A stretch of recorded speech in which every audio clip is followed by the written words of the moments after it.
In this Principles Update, we are addressing a fundamental question for universities.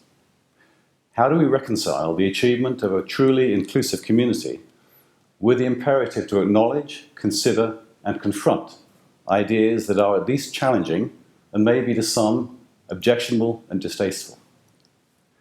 Though the term is overused, this is an existential issue for a true university. Arguably, intellectual discomfort is part of the role description for an academic. Few would argue with the notion that the advancement of knowledge, whether personal or collective, is dependent on considering uncomfortable ideas. So, for example, the first-year student of chemistry will need to accept, comfortably or not, that the ideas of molecular bonding learnt at school are too simplistic for advanced study.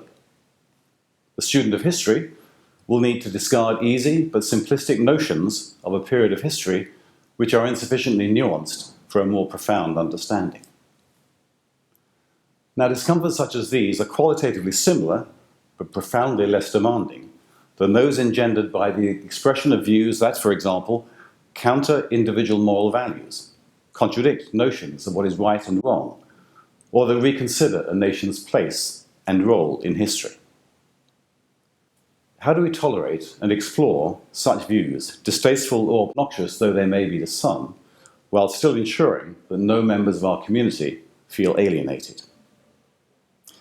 This is a fundamental question for the entire Queen Mary community.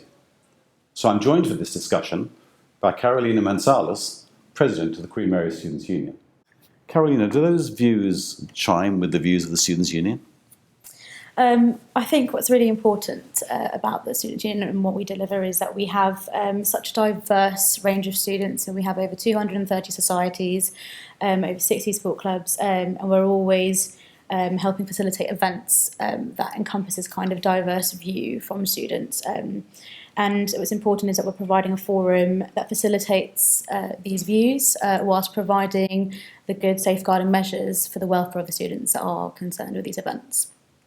I do think it's important, though, that students hear the views of other students and other perspectives, which can sometimes be seen in contradiction to what is sometimes described as a platform policy. That seems to me a crucial point, because unless all of us hear views that contradict our own, we don't develop the skills to argue against those views. And that seems to me an implicit part of a university education, and indeed an education that we continue with all of our lives.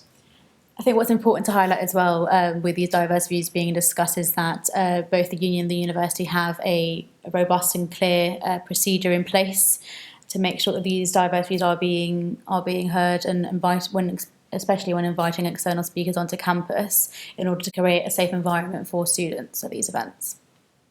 Carolina, I'm sure you're right. These are important mechanisms based on this fundamental principle of freedom of expression within the law.